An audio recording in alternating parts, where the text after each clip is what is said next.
बच्चों, आज का टॉपिक है पाइथन डिक्शनरी।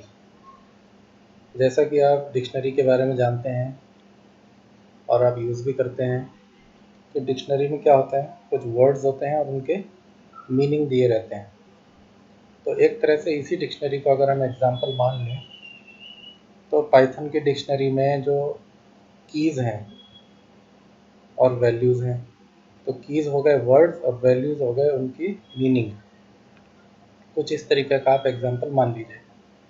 जैसे आप इंग्लिश डिक्शनरी खोलते हैं तो उसमें ए से लेकर जेड तक के वर्ड्स होते हैं और हर वर्ड का एक मीनिंग होता है। इसी तरह यहाँ पर पाइथन डिक्शनरी में कीज़ जो हैं वो एक तरह के वर्ड्स हैं जिनकी हेल्प से आप उनकी वैल्यूज़ को ढूंढ पाएंगे। तो पाइथन डिक्शनरी जो है वो कीज़ और वैल्यूज़ का एक पेयर होता है और पाइथन डिक्शनरी हमेशा कर्ली ब्रेसेस से स्टार्ट होता है। यहाँ एक एग्जाम्पल दिखाया हुआ है, this dict is equal to curly brace, पहला है ब्रांड जो कि की है और उसके आगे है कोलन लगा के फोर्ड जो कि उसकी वैल्यू है। दूसरा की है कॉमा लगाने के बाद यहाँ पर कॉमा लगा है, उसके बाद की है मॉडल, मॉडल जो है मस्टैंग है, ईयर 1964 है। इस तरीके से एक आपने पाइथन की डिक्शनरी तैयार करी है। अब हम डिक्शनरी में कोई चीज़ जो ऐड हो चुकी है उसको हम देखेंगे कैसे। तो जैसा कि हमें पता है कि कीज़ जो हैं वो एसेंशियल होती हैं। किसी भी वैल्यू को ढूंढने के लिए आपको की याद रखनी पड़ती है। तो जैसे मान लेते हैं पिछली डिक्शनरी जो थी जिसका नाम था दिस डिक्ट, इसमें हमको मॉडल ढूंढना है। तो मॉडल ढूंढने के लिए आप लगाएंगे this dict square bracket double quotes के अंदर की का नाम है मॉडल। इससे आपको उसकी वैल्यू मिल जाएगी जो कि है मस्टैंग। यही वैल्यू आप प्राप्त कर सकते हैं गेट से भी। आप दिस डिक्ट डॉट गेट लगाएंगे तो भी सेम आंसर आएगा। ब्रैकेट में आपको मॉडल यानी कि की लिखनी होगी जिससे उसका आंसर आएगा। अगर आप पहला वाला एग्जांपल चलाएंगे जिसमें आपने डायरेक्ट दिस की मॉडल लिखा था और दिस डिक्ट डॉट गेट लिखा था, इन दोनों में डिफरेंस ये है गेट से अगर कोई की नहीं मिलेगी तो एरर नहीं आएगा, मगर ऊपर वाले एग्जांपल में अगर मॉडल नाम की कोई की अवेलेबल ही नहीं है तो एरर आएगा, राइट। तो गेट ज़्यादा यूज़फुल है। गेट से अगर आपका की मिलती है तो आंसर आएगा और की अगर नहीं मिलती है तो आंसर आएगा नन, और नन का मतलब होगा कि वो की उसमें अवेलेबल नहीं है। अब आता है कि आप वैल्यूज़ को कैसे चेंज करेंगे। वैल्यूज़ को चेंज करने के लिए आप डिक्शनरी का नाम लिखिए, की का नाम लिखिए और उसकी नई वैल्यू इक्वल लगा के लिख दीजिए। जैसे ईयर जो है 1964 था, इसको मुझे करना है 2080, तो मैंने लिख दिया this dict bracket year is equal to 2080। अब इसका पुराना ईयर 1964 हटने के बाद 2018 हो चुका है। अब आता है कि लूप कैसे लगाएं डिक्शनरी में। लूप लगाने के लिए तो चाहे टुपल, लिस्ट, स्ट्रिंग या सेट हो, सब में फॉर ही लूप लगता है। तो यहाँ भी लगेगा for x in this dict, तो आपको उसके की और वैल्यू पेयर मिल जाएंगे। एक बात आपको हमेशा याद रखनी पड़ेगी, जो पाइथन की है वो इम्यूटेबल टाइप की होनी चाहिए। इम्यूटेबल टाइप की मतलब या तो इंटीजर हो या फ्लोट हो या फिर वो स्ट्रिंग हो। जैसे यहाँ पर पहले वाले एग्जांपल में आपको स्ट्रिंग दिखाई थी, ब्रांड, मॉडल, ईयर, ये तीनों क्या है, स्ट्रिंग है। और स्ट्रिंग जो होती है वो क्या होती है, इम्यूटेबल होती है। तो पाइथन की डिक्शनरी में आप स्ट्रिंग यूज़ कर सकते हैं एज ए की, इंटीजर यूज़ कर सकते हैं एज ए की, और फ्लोट नंबर्स यूज़ कर सकते हैं एज ए की। इवन कि आप टुपल भी यूज़ कर सकते हैं एज ए की, मगर थोड़ा कॉम्प्लेक्स हो जाएगा। मैं एक एग्जांपल के थ्रू दिखाता हूँ आपको। मान लेते हैं कोई डिक्शनरी है DICT, इसको मैं बनाना चाह रहा हूँ। डिक्ट इज इक्वल टू करली ब्रेस से स्टार्ट करा और मैंने की दी है 1 नाम की इंटीजर की है, ये भी अलाउड है। इसकी वैल्यू दे दी, मान लेते हैं A, और दूसरी की है 2, इसकी वैल्यू दे दी B, और तीसरी की है 3, इसकी वैल्यू दे दी C। करेक्ट। ये कर्ली ब्रेस लगाते ही डिक्शनरी कंप्लीट हो गई। जब आप एंटर मारते हैं तो इंटरैक्टिव मोड में ये कमांड रन हो चुकी है। अब आप देखना चाहते हैं कि 1, 2, 3 नाम की जो कीज़ हैं, क्या उनकी वैल्यूज़ A, B, C आ रही है या नहीं। तो आपको चेक करना होगा, डिक्ट लगा के ब्रैकेट में 1 लिखिए, देखिए आंसर आया A। डिक्ट लगा के ब्रैकेट में लिखिए 3, जो कि की है, तो आंसर आया C। डिक्ट लगा के ब्रैकेट में 2, तो आंसर आया B। अब कोई की जो है 1 है, मैंने इसकी वैल्यू बदल के कर दी Z। अब मैं डिक्ट 1 लिखता हूँ, तो आंसर Z आ गया। यानी आप उसकी वैल्यूज़ में अल्टरेशन भी कर सकते हैं, साथ ही साथ डिक्शनरी बनाते टाइम आप उसमें पहले से ही की ऐड कर देंगे, और बाद में भी आप एक की ऐड कर सकते हैं, जैसे dict bracket 4 is equal to P लिख दिया। अब हम प्रिंट करते हैं डिक्शनरी को। डिक्शनरी का नाम है डिक्ट, DICT। देखिए, अब आप इस डिक्शनरी में देखिए 1 जो है हमने Z से बदल दिया था, 2 और 3 में कोई चेंज नहीं है, और एक नया की ऐड हो गया 4, जैसे कि मैंने यहाँ लिखा था dict 4 is equal to P। अगर मैं dict 1 is equal to P लिखता हूँ तो 1 नाम की P हो जाएगी, 1 नाम की जो की होगी उसकी वैल्यू P हो जाएगी। और अगर मैं कोई नया नंबर यहाँ लिख दे रहा हूँ, यानी नई की ऐड कर दे रहा हूँ, तो एक डिक्शनरी में नई की ऐड हो जा रही है।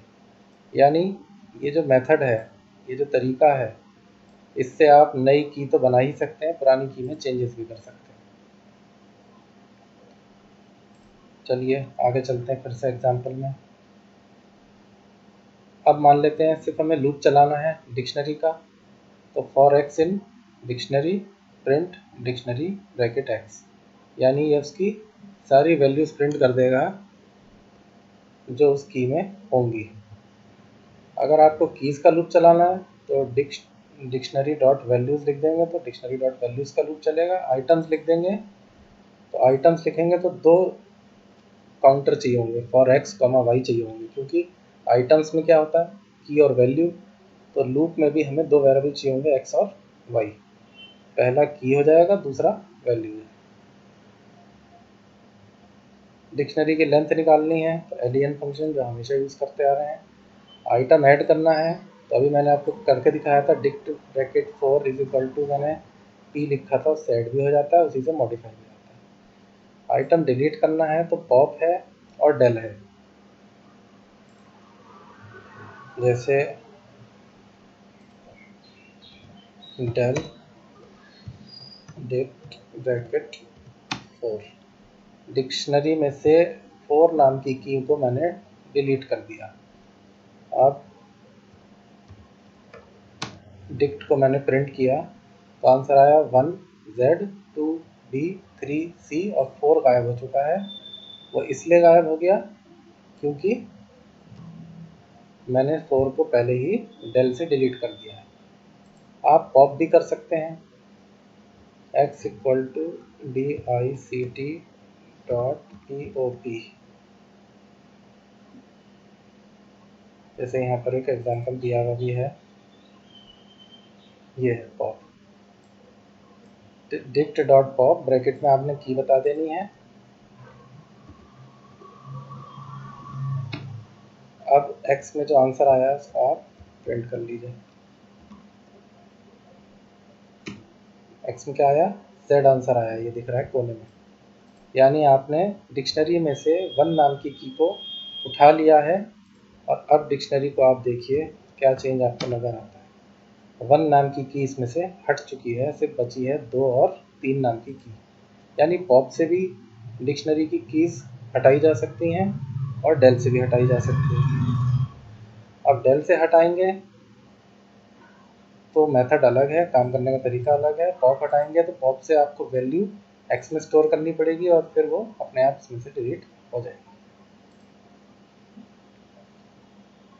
बाकी मैं आपसे लगातार कहता आ रहा हूँ कि जब तक आप किताब नहीं पढ़ेंगे या एक्स्ट्रा हेल्प नेट से नहीं निकालेंगे, आपको जल्दी समझ में नहीं आएगा। More you practice more you learn. जितना आप प्रैक्टिस करेंगे उतना ही आप सीखते भी जाएंगे।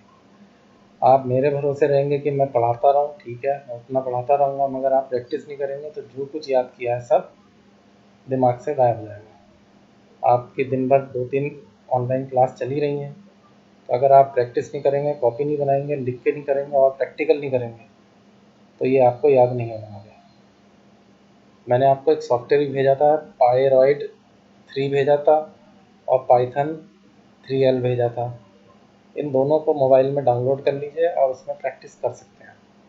नहीं है तो ऑनलाइन एग्जाम्पल्स पड़े हैं, इनको आप डाउनलोड करके समझते रहिए। अब नेस्टेड डिक्शनरी पढ़ने के लिए क्या करेंगे, चलिए एक एग्जांपल देखते हैं नेस्टेड डिक्शनरी का। D इज इक्वल टू, हमने एक डिक्शनरी बनानी है, रोल नंबर 1, इसकी वैल्यू है एक और डिक्शनरी, इसका नाम है ABC, सॉरी, और इसकी एज है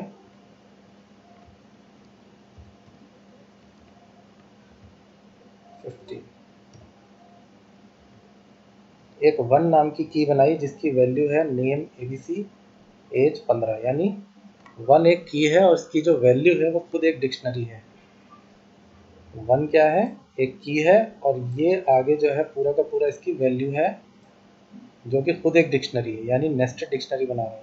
कॉमा लगाया, 2 लिखा, इसकी वैल्यू मैं फिर से ऐसे ही बनाता हूँ, सॉरी, डिक्शनरी बनाता हूँ,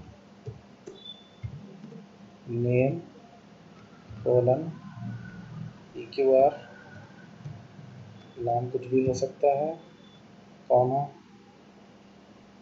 एज कोलन 16। एक और हो गई डिक्शनरी, ये 2 नाम से हो गई। अब मैंने पूरी डिक्शनरी को बंद कर दिया। अब इस डिक्शनरी के अंदर 1 और 2 जो है वो की हैं और उसके आगे जो उनकी वैल्यूज़ हैं वो खुद एक डिक्शनरी है। अब इस डिक्शनरी को आप प्रिंट करिए, सॉरी, D है ना हमारी, वो डिक्ट नहीं है, D है। तो 1 के आगे इतना कुछ आ रहा है, 2 के आगे इतना कुछ आ रहा है। अब D के अंदर 1 नाम की जो की है उसको प्रिंट करते हैं, तो ये आया आंसर। D के अंदर 2 नाम की जो की है उसमें इतना आया आंसर है। अब D के अंदर जो 1 है उसकी एज कितनी है वो देखने के लिए ऐसे लिखना पड़ेगा, 1 नाम की के अंदर एज नाम की को ढूंढेगा, 15 आंसर है। तो इस तरीके से आप नेस्टेड डिक्शनरी के भी एग्जाम्पल पढ़ सकते हैं। ये इसके कुछ मेथड्स हैं जो कि अभी मैंने बताए, items, keys, pop, get, clear से पूरी की पूरी डिक्शनरी खाली हो जाएगी, और वैल्यूज़, ये सब बता चुका हूँ। बाकी डिक्शनरी हमारे सिलेबस में तो नहीं है, मगर क्योंकि रिवीजन में है और रिवीजन हम पूरा कंप्लीट कर रहे हैं, इसलिए डिक्शनरीज़ को पढ़ना ज़रूरी है। मैं आपसे लगातार कह रहा हूँ कि आप व्हाट्सएप पे लगातार मुझे क्वेरीज़ भेज सकते हैं, मैं उनका रिप्लाई ज़रूर करूँ। Thank you.